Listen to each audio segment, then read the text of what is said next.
I've been working with Kiela Beamer and Rayate Helm for a while now, and this past January, early in the month, we had a trip to New York City.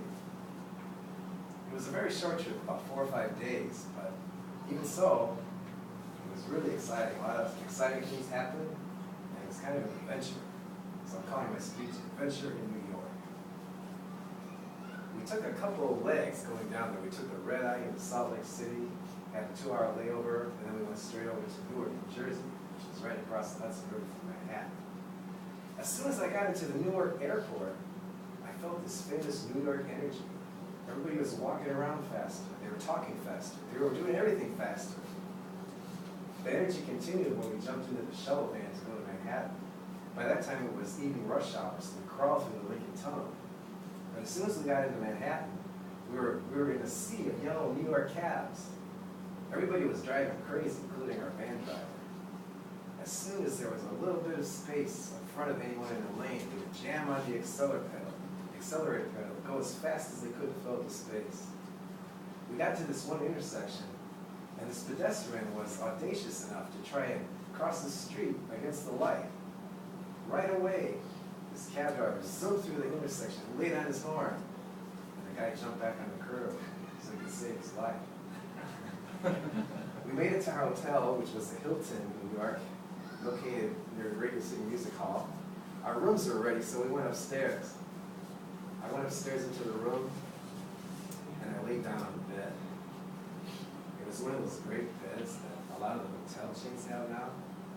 You lay down on it, and all of a sudden you sink slowly down into a soft, comfortable layering of sheets, and comforter, and padded mattress. I have a little test to make sure that it's really a good bed. If not only my whole body, but even my ankles totally relax when I lay down on it and go limp, then it's a really good bed. This bed definitely passed the test. Of course, I fell asleep. I slept for about 2 hours, I think, and I woke up and I was kind of torn because the guys in the band were saying they wanted to go see a Broadway show or maybe go to a jazz club. At that point, it sounded kind of good, but then again, it would have been real nice to just stay in that bed and sleep the night away. Just then the phone rang. It was our bass player. And he said he wanted to go to this famous jazz club, Birdland, in Manhattan. So that's what we did. I met the guys down in the lobby. Everybody had their winter clothes on, their ski jackets, their hoods or the hats, the earmuffs, the gloves. Some of them had scars on them because it was in the 30s during the day, but during the night it was only in the 20s. For some reason, we decided to walk to the club, which is about 2 miles away. That's what I thought. But you know, it wasn't really as bad as I thought it would be for some reason. But it was cold enough to where when I got into the club, I sat in the bar and ordered a hot Irish coffee. We saw this jazz quartet called Overtone Quartet, and they're a great bunch of musicians. They had the New York energy too when they were playing. And they played with such expression. I could almost feel exactly what they were feeling just by listening to them play. It was a great night of music. We decided to take a cab back to the hotel after we were done, which is a good thing. And that was the end of that day. The next morning, kind of early, we had a sound check and a rehearsal with Kiela and Rayate. We did one of the fast routines in the set, and after we got done, Kiela said, it feels kind of like the tempo's rushing a little bit. I think we need to lay back on the field a little bit more. And that's when I realized that New York energy had infected us. We had to go back to the Hawaiian vibe, lay back vibe to play this song. It helped in a way because I got to play this beautiful Steinway grand piano. And it had so much tone, it made me slow down, not play as many notes, because I just wanted to hear it ring out. It just rang, the tone just started swirling around inside the piano and just expanding into the whole room. It was a great, great experience to play the piano. After the rehearsal, we did a New York touristy thing. We hopped on the subway and took it downtown.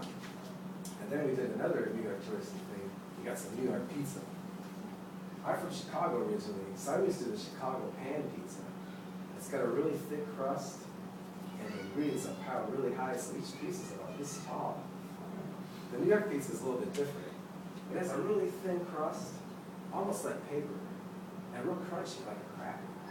So there's a little bit of ingredients piled on that, which is very soft and chewy.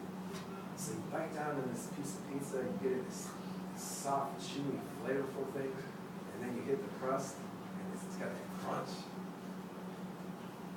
Wow, I fell in love with New York pizza that day. We took the subway back to the hotel, and later that night, it was time for our gig.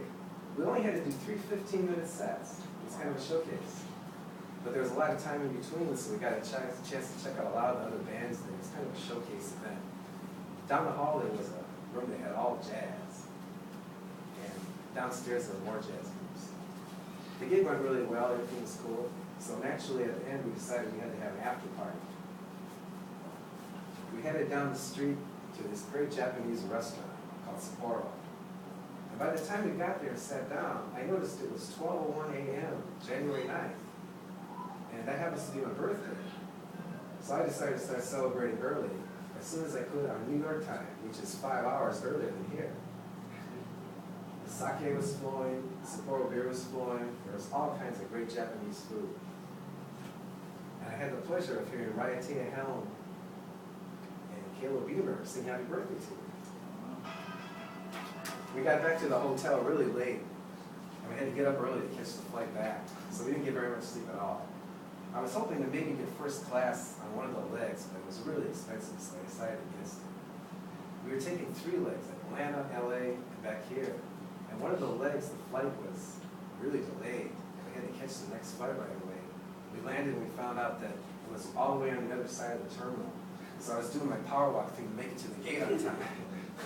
Fortunately, I made it on the plane, but our drummer didn't make it. But it was a good thing for us in a way because even though I didn't get first class, that meant that there was an open seat in the middle of the aisle between me and the bass player. So it was like pseudo first class. Even though I had to pay for the wine. So even though it was kind of an exhausting trip with a lot of hours of flying and we got cold here and there, it was a great experience. It was great to experience that New York energy and the wonderful music of New York. New York. You know what I'm talking about?